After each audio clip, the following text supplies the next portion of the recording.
O Imparcial Entrevista, hoje, o convidado é um dos nomes históricos do Partido dos Trabalhadores do Maranhão, Washington Luiz Oliveira, atual secretário de Estado e de Representação Institucional no Distrito Federal. Com uma trajetória marcada pela atuação como vice-governador, conselheiro e presidente do Tribunal de Contas do Estado do Maranhão, Washington está na cena política agora como secretário de Estado do governo Carlos Brandão. Na conversa de hoje, ele fala sobre o cenário político do Maranhão, eleições 2026, os desafios do PT no Estado e no Brasil, o processo de eleição interna do partido e também sobre seu papel à frente da secretaria em Brasília. Seja muito bem-vindo, secretário, e de antemão eu lhe agradeço a sua presença aqui. Secretário, eu queria saber, depois de praticamente 10 anos à frente do Tribunal de Contas do Estado, como foi o senhor retornar à vida pública, política, a ocupar um espaço estratégico dentro do governo estadual? O...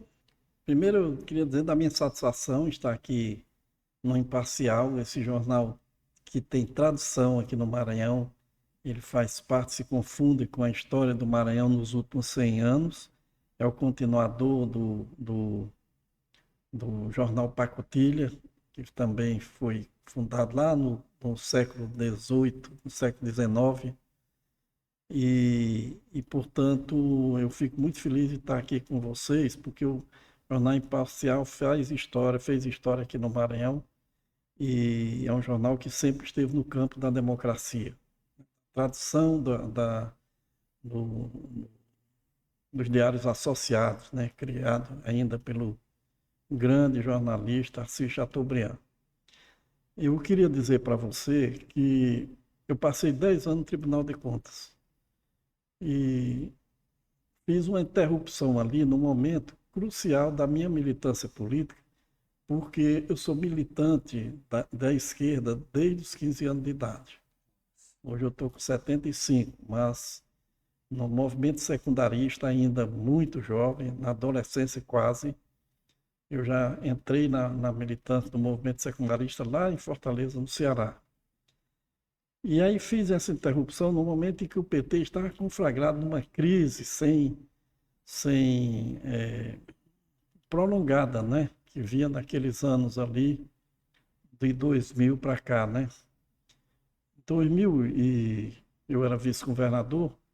Em 2013, a governadora Rosiana propôs que eu fosse para o Tribunal de Contas.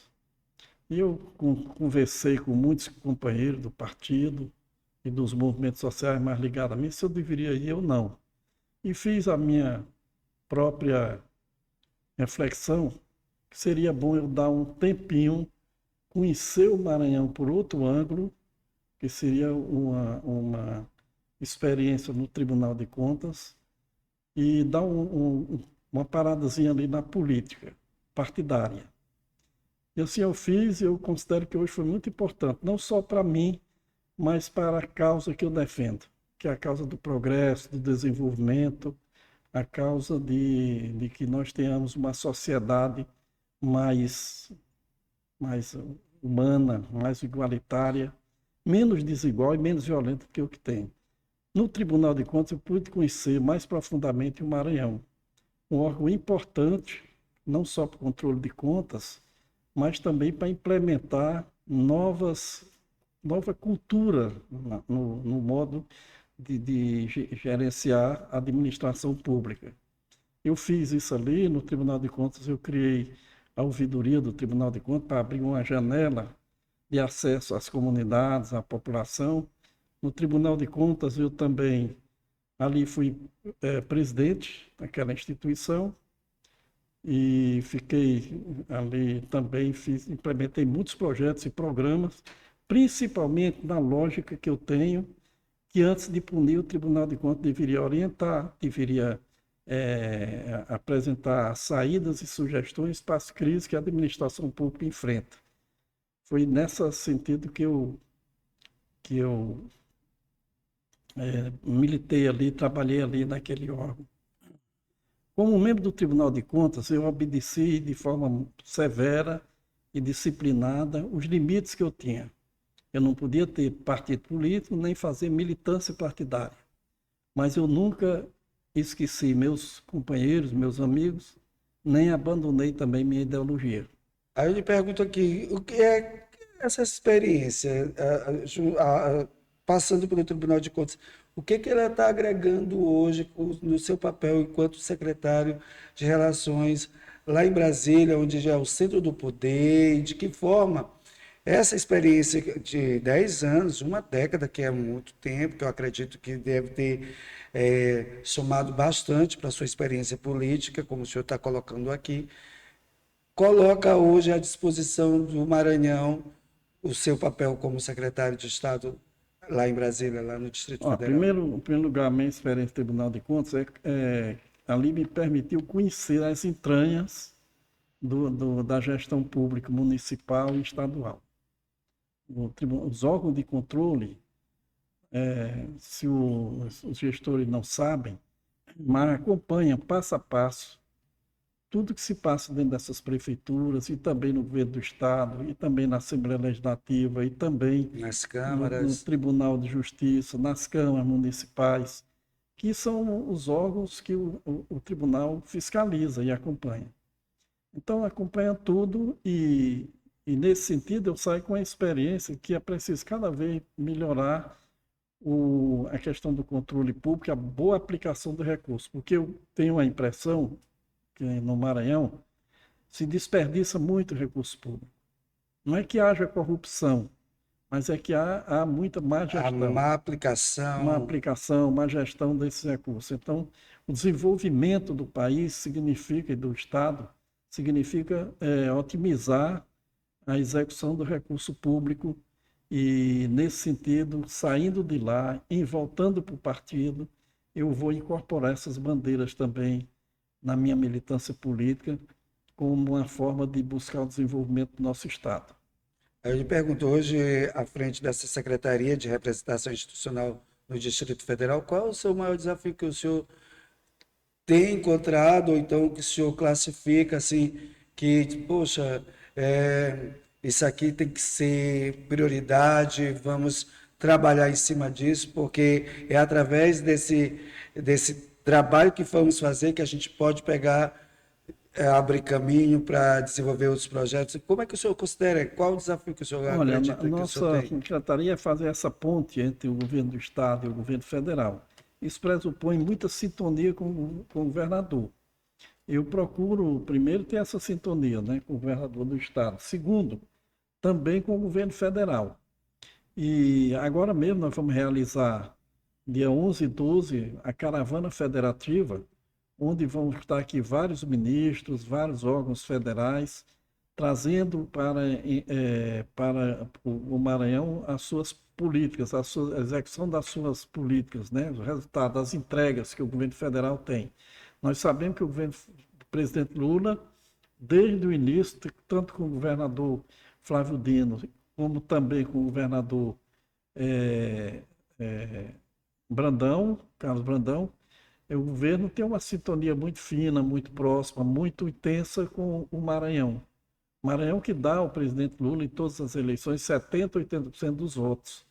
Então, ele tem recompensado isso, dando uma atenção especial ao Maranhão e, portanto, nessa caravana federativa vem vários ministros aí, secretário-geral da Presidência, a ministra da Mulher, vem também o ministro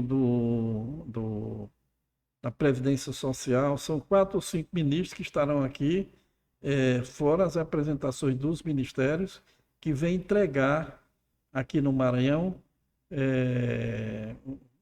vários, vamos dizer assim, vários resultados Serviços, das suas resultados. políticas. O senhor acredita que isso pode atrair mais investimentos, pode pegar, abrir os olhos de quem quer investir no Maranhão, que pode pegar, entender que o Maranhão é um estado com potencialidades econômicas, que pode atrair investidores em diversos sentidos. Nós estamos vivendo aí uma época do desenvolvimentismo. O presidente Lula é um presidente desenvolvimentista. E a reindustrialização do país, que foi vamos dizer, abandonada em determinado momento, e agora o presidente Lula está incentivando muito isso, porque o Maranhão, o Brasil, ele exporta commodities praticamente sem nenhum valor agregado. É preciso, com essa exportação grande que tem na produção do país, seja, vamos dizer, agregar riqueza, agregar alguma coisa aí para que o país não fique exportando só soja, produto, não seja uma grande fazenda, mas também um grande país industrial. E é isso que está acontecendo. O Maranhão está recebendo já o resultado disso. Ali naquela região de Balsa estão sendo instaladas grandes empresas, né? E industriais. E com certeza o Maranhão está dentro dessa rota que o BNDES está desenvolvendo no sentido de impulsionar essa reindustrialização que é tão necessária para o desenvolvimento do Estado. Agora, já que o senhor está falando do presidente Lula, eu pergunto logo para o senhor, como é que o senhor avalia a possibilidade de uma possível reeleição do presidente Lula em 2026 e o que será determinante, na sua visão, para garantir uma vitória diante do avanço da extrema-direita, que a gente sabe que hoje a extrema-direita ela cada vez tem se fortalecido e os discursos estão muito, sabe, acirrados. Eu gostaria de que o senhor fizesse pelo menos um panorama desse cenário na sua visão, enquanto ex-gestor, como vice-governador e como também teve papel importante à frente do Tribunal de Contas do Estado. Eu queria que o senhor O falasse. mundo hoje vive um perigo grande, que é o recrudescimento do nazifascismo. O fascismo matou 60 a 70 milhões de pessoas nos anos 40, nos anos 40. Foi a Segunda Guerra Mundial, onde mataram milhões de pessoas, mataram 6 milhões de judeus, mataram 20 milhões da pessoal da União Soviética, da população da União Soviética. Mataram outros tantos no coisa. Depois esses fascistas foram punidos severamente, foram condenados, alguns inclusive pela odiosidade dos seus crimes, foram condenados até a morte naquela época. Mas durante um tempo o mundo viveu, vamos dizer assim, um período de liberdades e de democracia e de fortalecimento da democracia. Recentemente a coisa começou a mudar e o nazifascismo volta a crescer no mundo. Isso é um perigo. Nossa. Aqui no Brasil é representado pelo bolsonarismo, que hoje está sendo julgado e condenado. E está sendo Só condenado. acreditando na condenação, né? Sim, está sendo condenado hoje, nesses 2 próximos dias, né? Mas é muito forte ainda, porque usam a mentira, a fake news, né? Estão apoiados, inclusive hoje, por um líder maior do fascismo no mundo, que é o Donald Trump, que infelizmente, nos Estados Unidos, eles conseguiram ganhar eleições e estão implantando realmente um governo autoritário ali, inclusive pressionando e trazendo perigo de guerra na América toda. Aí Né? eu lhe pergunto, como é que o senhor vê também essa questão do tarifaço, desses impactos no Brasil, no Maranhão, essa interferência dos Estados Unidos sobre a soberania, não só do Brasil, mas de outros países também, com relação a essa pressão que o governo Trump tem feito? Tem feito, mas eu quero dizer para você que, ao contrário de que muita gente pensa, o Brasil não é mais um país dependente dos Estados Unidos. Foi exatamente os governos democráticos que se implantaram no Brasil a partir do início do século XXI e do final do século XX e XXI, depois da redemocratização, que fez o Brasil redirecionado, ser um país que voltado e dependente exclusivamente dos Estados Unidos e comercializando somente com os Estados Unidos e com a Europa.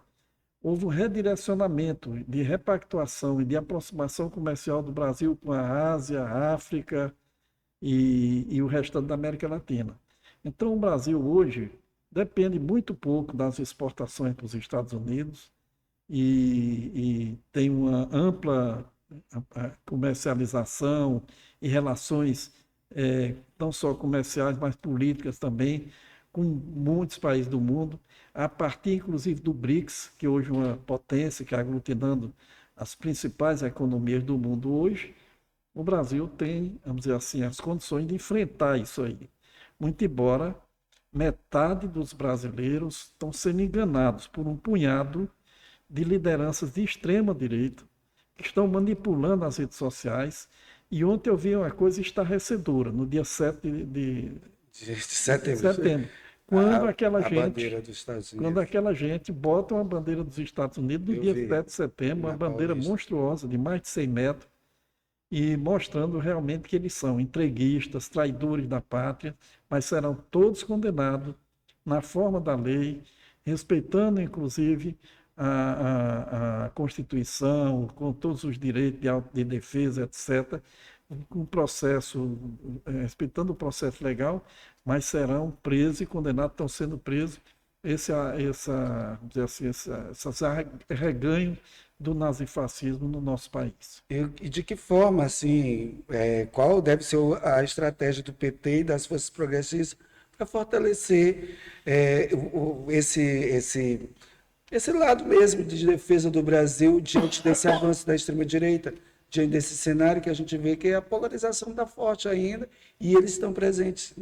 Eu queria que o senhor falasse um Não pouco é sobre uma isso. polarização, é uma manifestação extremada dos fascismos, violenta, e a democracia não polariza com isso. A democracia é a alternativa que a população, que a sociedade tem para viver com liberdade, com equilíbrio social, né, com condições realmente das pessoas se manifestarem, com respeito humano àquilo que as pessoas precisam ter, né? Então, eu vejo como uma capacidade muito grande do povo enfrentar isso, e o PT precisa discutir isso, cada vez mais se apropria, não só o PT, os partidos progressistas que tem no Brasil, principalmente os partidos de esquerda, como o PT, PCdoB, pessoal, precisam se aproximar mais da população, discutir, debater política, conscientização, né, estimular a leitura, né, porque somente esclarecimento, as pessoas esclarecidas podem enfrentar isso aí. Conhecer a história da humanidade, principalmente a história do nosso país, a história recente do que se passou no mundo, nós podemos ver que o fascismo não pode ser algo humano. Ele é desumano. As experiências desumanas que os nazistas fizeram naqueles campos de concentração, é preciso procurar essa história e ver que ela não pode se repetir. Aqui no Brasil, Bolsonaro e sua família, que são nazistas, eu me lembro que na cassação da Dilma, né, no impeachment da Dilma, ele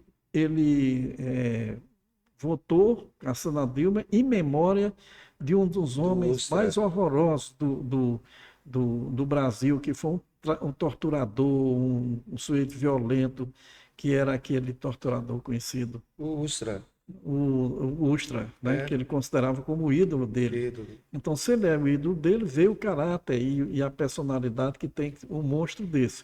Que, aliás, uma característica dos fascistas é a covardia também. É a violência e a covardia. Toda a vida que Bolsonaro é posto é, para responder pelos seus crimes, ele se mela todo. Agora mesmo ele está pedindo para ir para o hospital de novo. Sempre ele adoece. Ele vai para o hospital, ele vai para um lugar, ele e outros. Ou entregam uns aos outros, como eles fizeram. Eles são criminosos, mas são os criminosos, digamos assim, sem qualidade. Imagina que eles gravavam todos os crimes deles e for tudo que eles praticaram serviu de prova Contra eles agora. contra eles, filmada, escrita e tudo, mensagem, etc., porque eles faziam, praticavam e achavam que Que vão ficar ninguém impune. ia ficar impune, né? E o resultado está aí.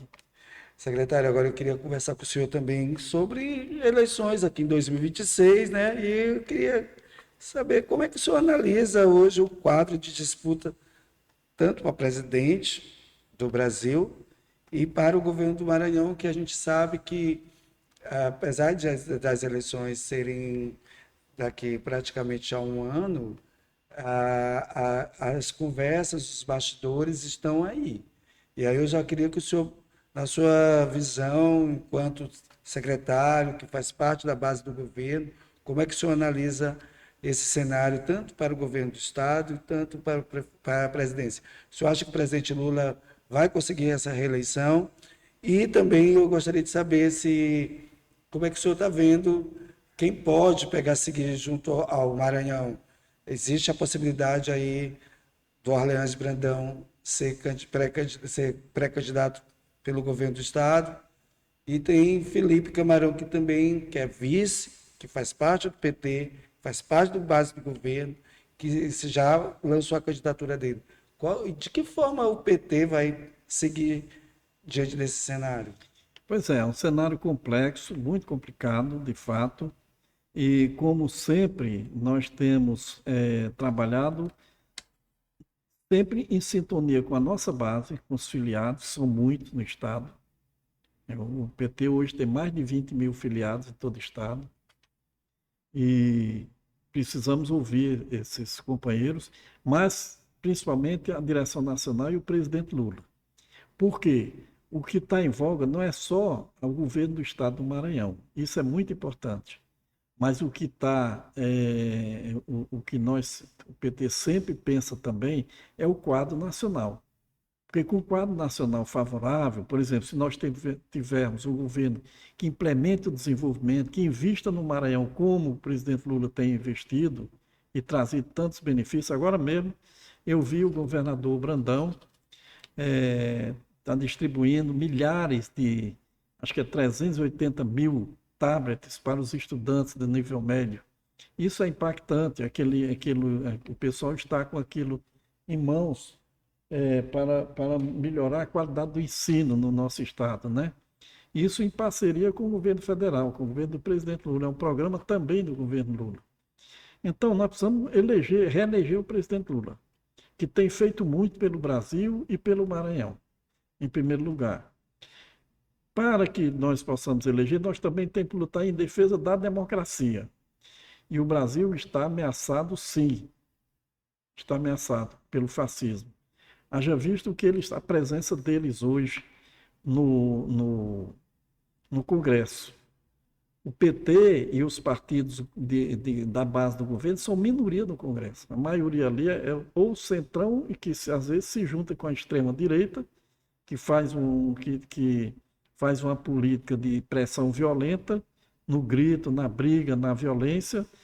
E o governo tem muita dificuldade ali. É preciso melhorar aquele Congresso que está ali. O Maranhão, o presidente Lula é quem vai, com a direção nacional, nos orientar no sentido de o que fazer aqui no Maranhão, porque precisa eleger 2 senadores da base do governo federal para evitar que a extrema-direita eleja senador e pese ali na Câmara. É preciso aumentar a nossa bancada, que é muito resumida. Nós temos apenas um deputado federal, precisa aumentar o número de deputados federais, para que o Maranhão continue em sintonia com o governo federal e receba os benefícios consequentes disso, né? Dessa sintonia fina. Agora mesmo, eu já falei aqui, tem a Caravana Federativa que inicia dia 11, 12, vai estar aqui presente vários ministérios, nessa parceria com o governo do governador Brandão, com o governo do Estado. É uma parceria governo do Estado e governo federal que vai trazer e entregar muitos benefícios aqui ao nosso Estado nessa semana aí. Esse caravana está vendo em todos os estados. Agora, mas eu lhe pergunto, assim, o PT faz parte da base do governo. Está todo no governo. Pois é, está no governo. Camarão é pré-candidato. Orleans é pré-candidato. Como é que fica o partido nessa? O senhor está falando que é uma determinação do governo Lula, mas a gente sabe que a base aqui também, do próprio partido, teve um processo do PED, né, do processo de eleição de dentro do partido agora em 2025, foi judicializado, né, tem muita coisa a ser resolvida. Como é que vai ficar essa base unida para definir se realmente o partido vai ter um governador? Veja só. Ou então vai apoiar o candidato do governo do Estado? Deixa eu lhe falar, o PT é um partido nacional. Não é um partido como esses outros. Esses outros aí, eu até falei isso para o governador Brandão, é muito simples. Cada um deles tem um dono. Aí o dono chega e diz, eu estou com fulano, eu estou ali, cano, resolve aqui. O PT não é assim. O PT tem cabeça, tronco e membro. É um partido nacional. Então, é por isso que eu disse, nós estamos dialogando com a nossa base, mas nós vamos ouvir o presidente nacional, Ainda não diretor tem uma nacional, definição, né? não tem definição. Mas o PT está todo na base do governo Brandão. Nós somos governo. Eu sou secretário de Estado, tem o Luiz Henrique, é secretário do Trabalho, tem a Secretaria De de, educação. de Direitos Humanos, educação não, Não, educação não. Direitos Humanos, né? Tem da educação, tem o IEMA, né? Que IEMA, é a Criciele. Cristiane. Então, está fazendo parte do governo. E isso é levado em conta pela direção nacional, pelo presidente Lula. É, o presidente Lula deve conversar com o governador Brandão, tendo em vista isso, esses parâmetros, esses princípios que eu lhe falei aqui.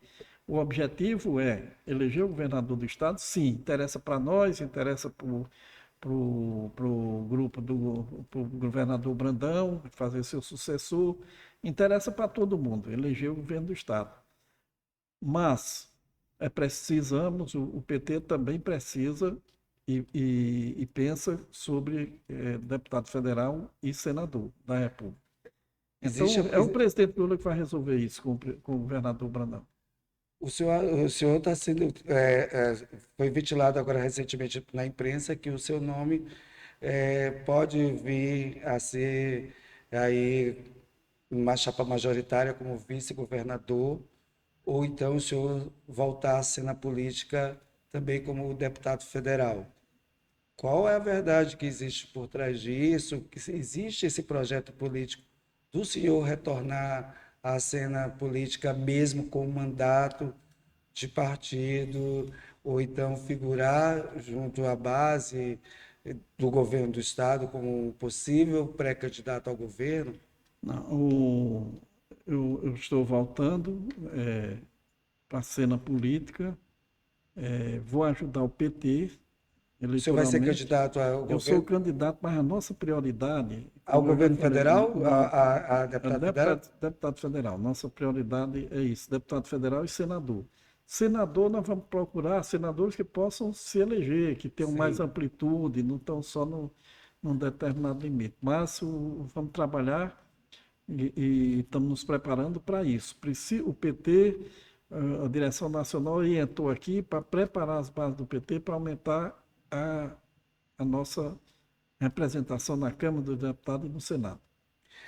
Secretário, eu só queria só para a gente terminar aqui, o governador, voltar novamente aqui o governador já comunicou também que vai ficar até o final do mandato dele.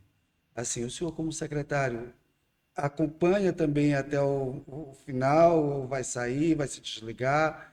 E como é que o senhor avalia essa decisão do governador não abrir mão para um militante do PT que possivelmente vai ser candidato ao Olha, governo? existe uma crise aí, o governador tem suas razões, também o, o candidato também tem as suas, né? O pré-candidato, Felipe Camarão.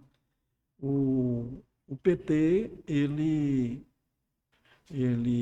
avalia que o presidente Lula precisa conversar e vai conversar com o governador Brandão para buscar uma saída para esse impasse que tem hoje. É um impasse mesmo, tem hoje aqui no Maranhão. E esse impasse pressupõe que todos possam ceder alguma coisa e possa se unificar um grupo maior em torno do presidente Lula, né? Certo. Infelizmente, é isso que está até agora e nós esperamos realmente que a gente possa ter uma vitória na próxima eleição, que o Maranhão não destoe do resto do Brasil e sempre esteja E como é ali. que o senhor vê futuramente o Maranhão dentro desse cenário? Assim, pelo menos dentro do projeto, porque o PT, ele trabalha a longo prazo,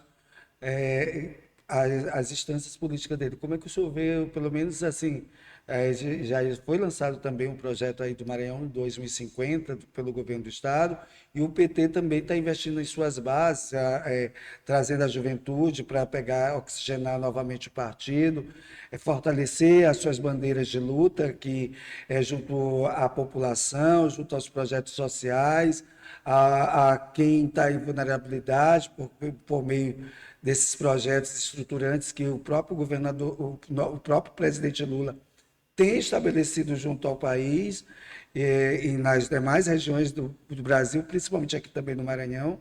E eu queria que o senhor fizesse só essa análise de como é que o senhor vê futuramente o PT inserido nesse projeto e também uma consideração final aí para que a gente possa encerrar Veja aqui a só, seu entrevista. Marconi. O PT é o maior partido do Brasil, o maior da América Latina, inclusive. É o grande partido. Aqui no Maranhão, o PT dá 70% a 80% dos votos ao projeto nacional do presidente Lula. Certo. Não é o PT, mas é toda População. não, é toda essa engenharia que Ah, foi construída da esquerda até o centro, que vota de acordo com os interesses do nosso Estado e do Brasil, para que nós tenhamos desenvolvimento, que o Maranhão saia daqueles índices que teve ao longo da história, dos índices baixos de desenvolvimento e de IDH. Então, o PT precisa dar a virada também na sua modo de fazer política no Estado. Precisa cada vez mais ter clareza que nós precisamos construir amplas alianças. Não pode ser por um partido isolado, em primeiro lugar. Segundo lugar, o PT precisa se voltar mais para suas bases. Quais são as bases do PT? Qual é a identidade do PT? O PT existe como partido de transformação social, não partido eleitoreiro somente. O modo de fazer política dentro do PT tem que ser diferente da tradição da política nacional, que é essa política clientelista, não. Nós temos que nos aproximar da nossa base social, nós temos que fazer formação política. Um partido como o PT, que é um partido progressista, de esquerda, é um partido que tem que ter entre seus quadros pessoas competentes, capacitadas para discutir e debater os problemas do Estado. Precisamos, num momento como nós vivemos, de rede social, de incremento exagerado das fake news, nós precisamos levar clareza para a população, para não se envolver, não cair, e saber discernir o que é verdade e o que é mentira, numa sociedade tão conturbada como nós vivemos hoje. Então, o PT tem que ter vamos dizer assim, essa missão além do voto, além do eleitoral, né? entendendo. E lançar seus principais quadros para que a população possa, vamos dizer assim, julgar e votar. Nós precisamos ter representação do setor progressista na Assembleia Legislativa, na Câmara dos Deputados, contribuir com a nossa bancada a nível nacional para aumentar, ampliar nossa influência dentro do Congresso Nacional.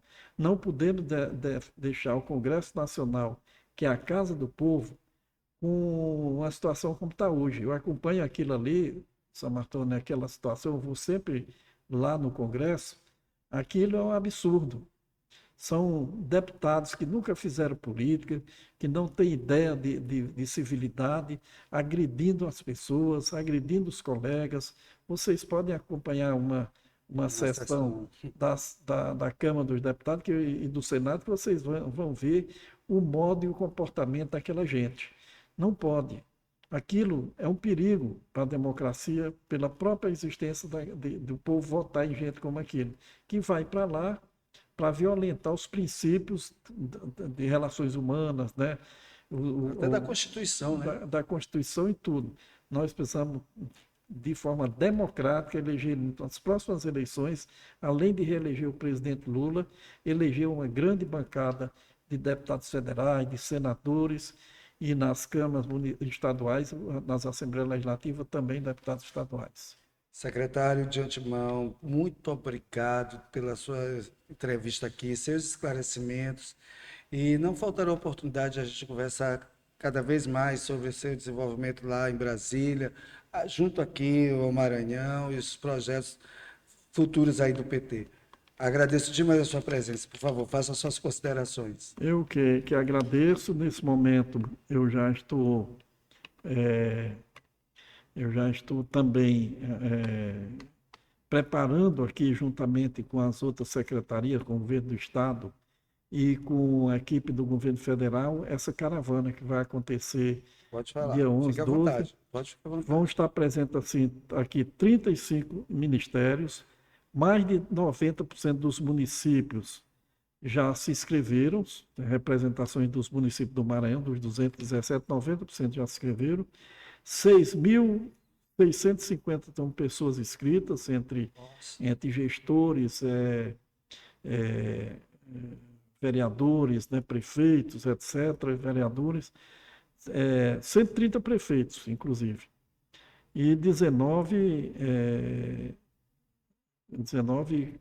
órgãos federais do Do Estado governo que vão participar. também estão aqui acompanhando. São os órgãos Vai ser que federais. dia mesmo? Só para reforçar? 11 e 12.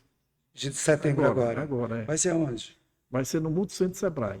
Nós viemos de lá agora, está sendo Então, quem montado. estiver acompanhando aqui a nossa programação pode Pode participar. participar e abrir e buscar se inscrever. Tem um link lá, procurar na secretaria de coisa. No nossa secretaria também tem um link aberto para se inscrever. Secretário, muito obrigado pela entrevista. O Imparcial Entrevista fica por aqui e até uma próxima oportunidade. Eu agradeço muito ao Imparcial, agradeço a você. Enfim, muito obrigado.